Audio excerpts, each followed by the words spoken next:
So we're back in my IMDb page, and today I got a little bit of a kind of an interesting idea, probably a shorter video, but you can maybe see a hint about what I might be making a video on as well. But today we're going to be focusing on these two films here, which are by the same director, John Carpenter, and I wanted to compare them. So I've seen both of these movies before, but I just rewatched them recently. This movie I saw on the recommendation of my friend Ethan, probably about 5 years ago. And as well as this, I saw it at my friend Zach's birthday party about 5 years ago. Both same director and some of the same techniques and positives, but I just wanted to do a bit of a comparison. So it's not going to be a super in-depth review. So what Halloween has going for it, in my opinion, Halloween is sort of like the most pure horror movie ever because it's so like, see, the thing that comes to my head is bare bones, but that's like kind of sounds negative. It's so pure and what should I say? It's so like not distracted by any other influence. It's just like purely about like extracting the feeling of fear out of the audience and doing it through like very pure techniques like direction, staging, the occasional jump scare, but it's not like inundated with really any complex themes or sort of over the top gore, which isn't the thing, etc., etc. It's just like a very sort of realistic situation of like this girl that lives in this sort of like picturesque neighborhood who's being stalked by sort of this unworldly man that's really disturbing. So I just want to like point out like some great scenes in this film that I really enjoy. I would say the beginning of this film, which I did remember, but I had forgotten until I watched it again, but I immediately remembered it. With the kid who kills his sister out of nowhere is like actually a really incredible scene, and the direction of it, of the last scene where he's holding the knife on his front lawn in front of his parents, and then it just pans out is like so. It's so unnerving, and it's really really amazing. Cast wise, it's pretty perfect. This guy's really good, who's like plays the doctor. He's famous for being a Blofeld in James Bond.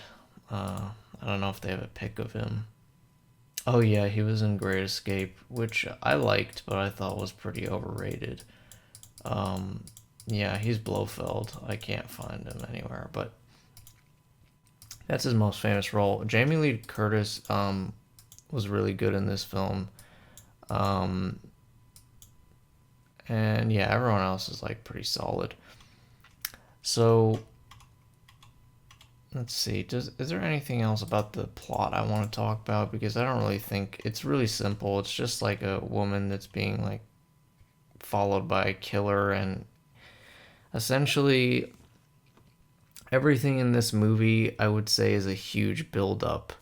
And I've noticed this about John Carpenter films because I've seen a few. His films involve a very massive and at times a little bit boring build up. And in this film, I will say, like, at times I felt like it was a little bit draggy, but it's a lot better than, for instance, in Big Trouble in Little China, the build up was almost, in my opinion, just unwatchable. Like, it was so boring. But then, like that, when the actual action gets started, it's actually really cool. In this film, no, it's not unwatchable. It's just a little slow at times.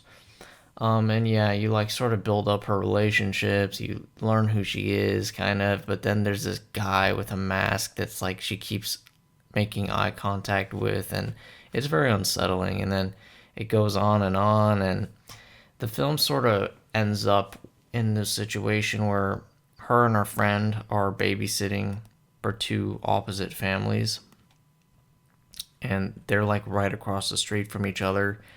And then her friend is like killed by Michael Myers, and then the lights go out, and the kid she's babysitting is like, I see the boogeyman, and it's very tense. And then she goes and checks on them, and they're all dead. And there's this amazing scene where she's in the bedroom, and like he is like strung up the bodies, and it's amazing. And then a chase ensues, yada yada yada.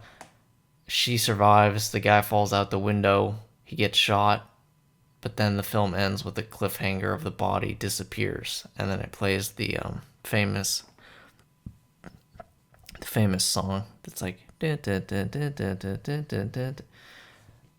so yeah, sort of like the perfect it was pretty perfect ending, and I remember the ending, of course. But very great film to watch on Halloween, or just like I would say with friends. It was really good. I watched it with my friend Raj. We had trouble watching it. His sound system wasn't working.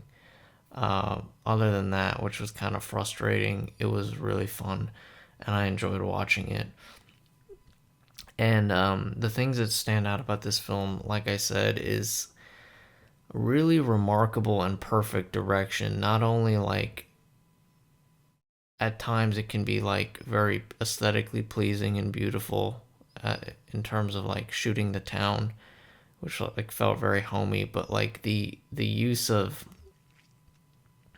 um, sort of deception and framing and the occasional jump scare, along with sound effects, to really get some jumps out of you and get some scares. Like, the movie's good when sometimes I bite my lip, like I just like scratch my teeth on my lip.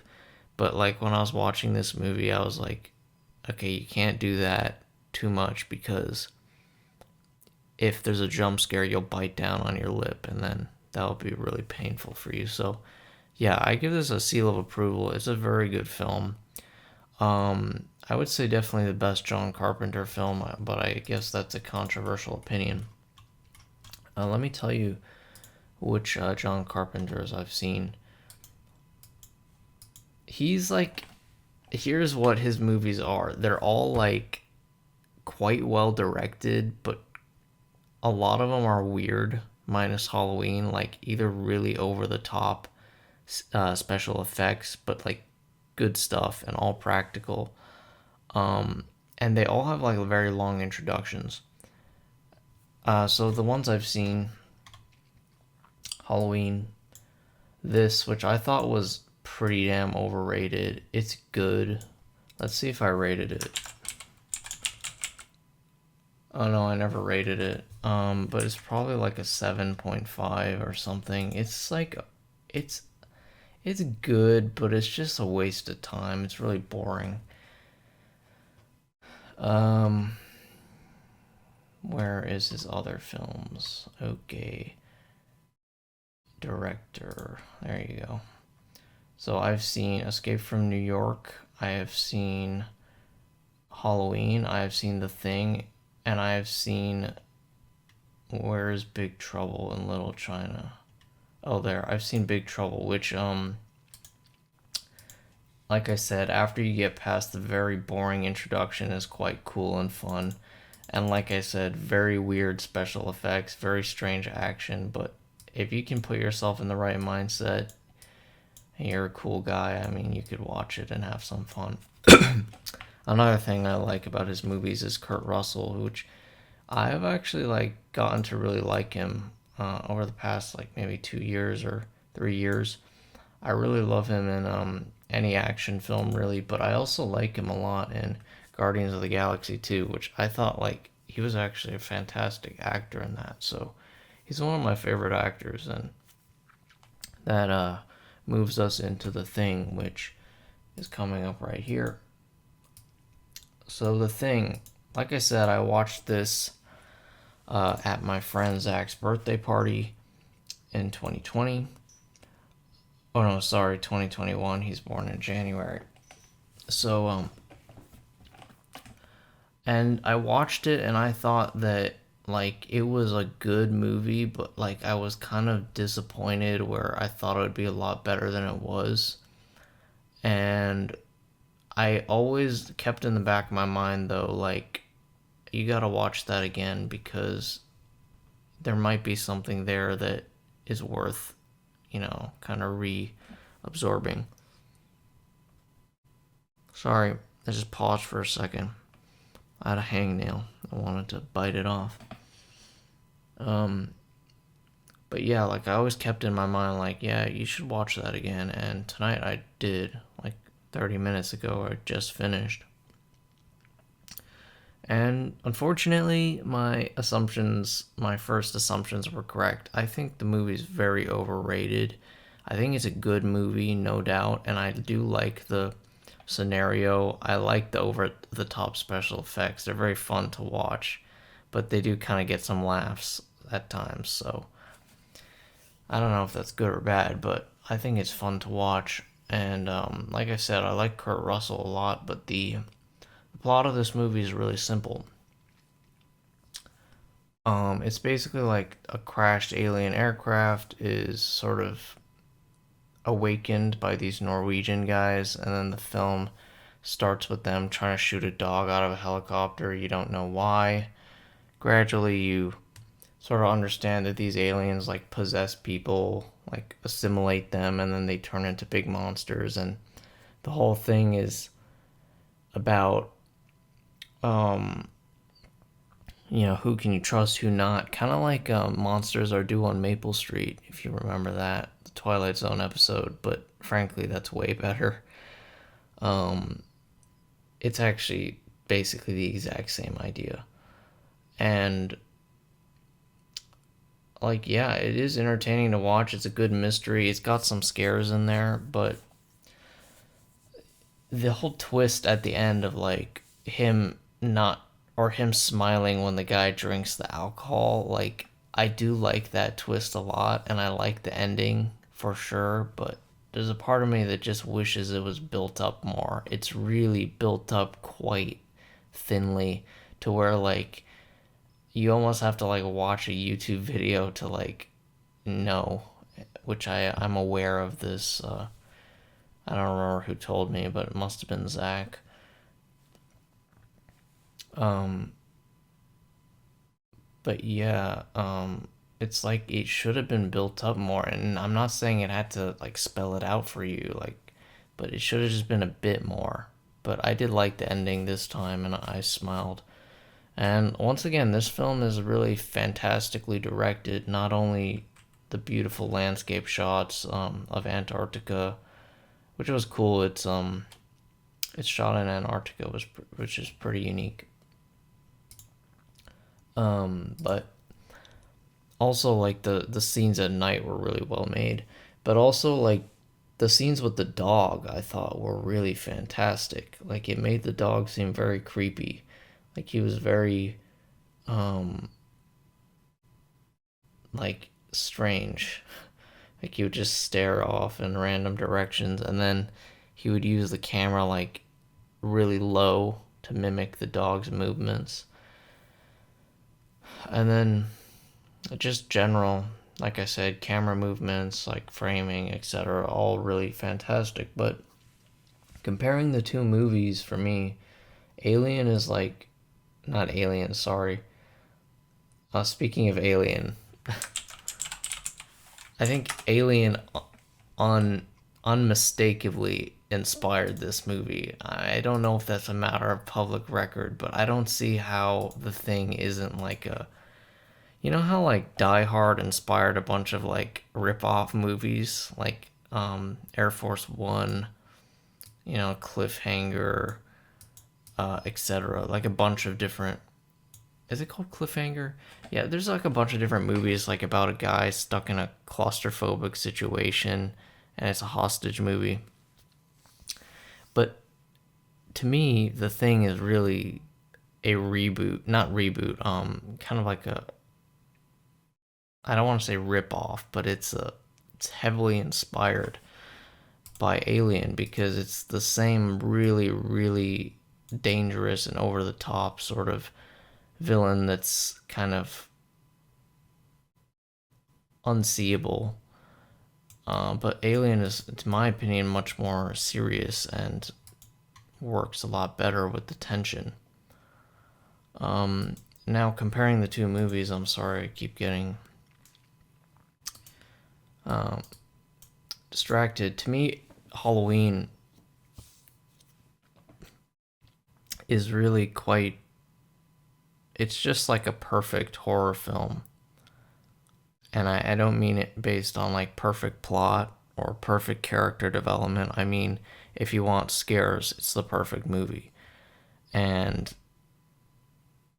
The Thing to me is like not that. And it doesn't have the character complexity or the complex thought, complex story or structure to like, make up for it.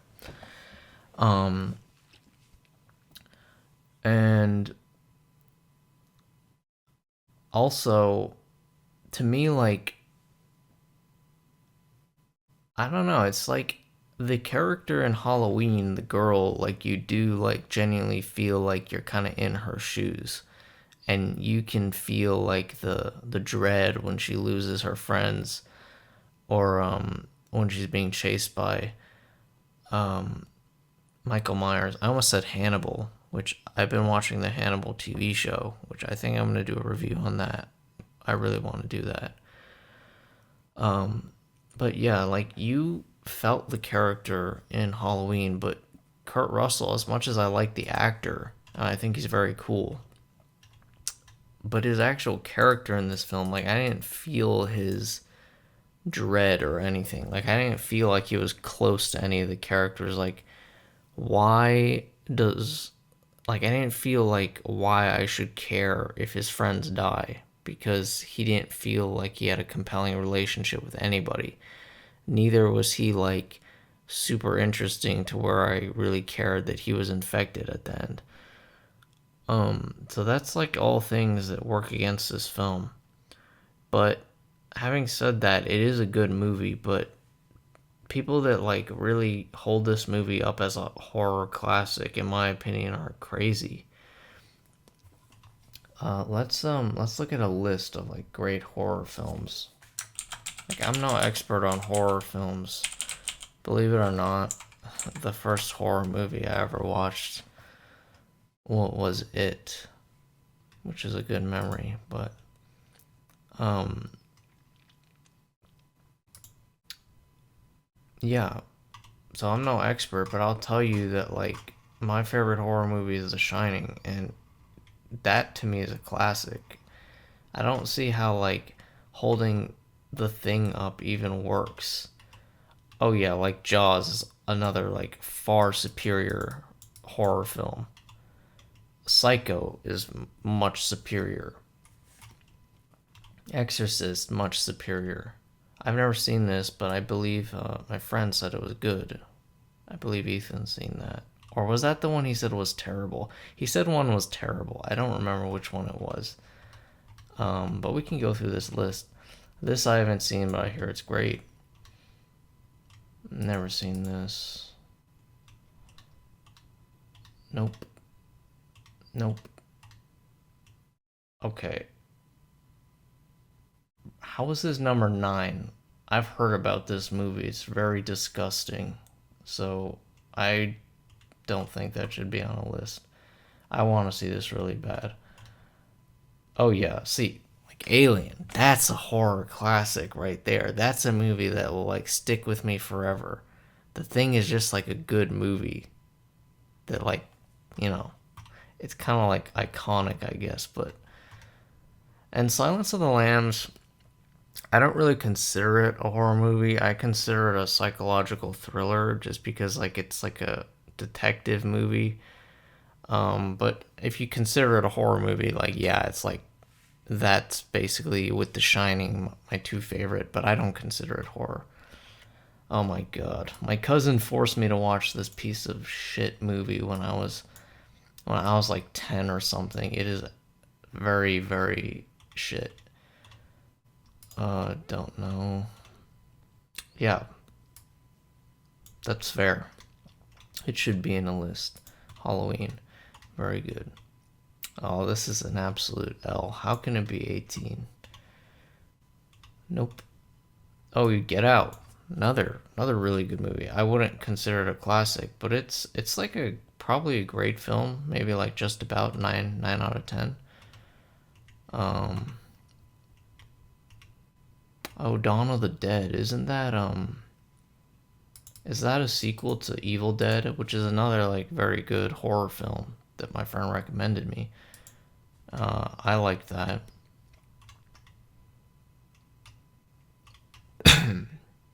Oh, I want to watch this.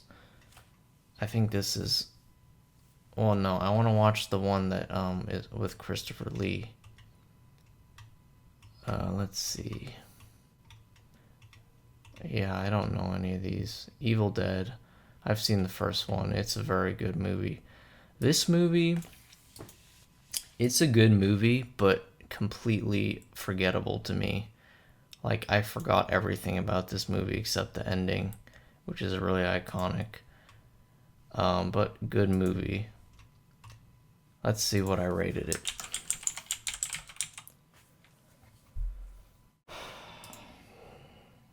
Okay, so I gave it like a 8.7. Yeah, so I guess it's a very good film. It's just very forgettable. Uh,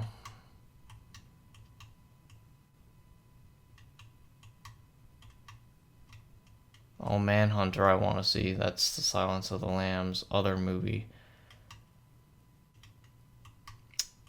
So The Thing. 48 is reasonable, I guess. Never seen it, but yeah, I guess we won't go to 100, but so the way I would sum it up is like Halloween is essentially like just a quintessential and classic horror film, while The Thing is like a very overrated but good film that sort of disappoints, where it doesn't deliver the scares or the satisfaction as Halloween. So yeah, that's a shorter. I'm sick. It was a shorter review, but I'm actually gonna record another one. Let's do Amadeus. Saucy boy out.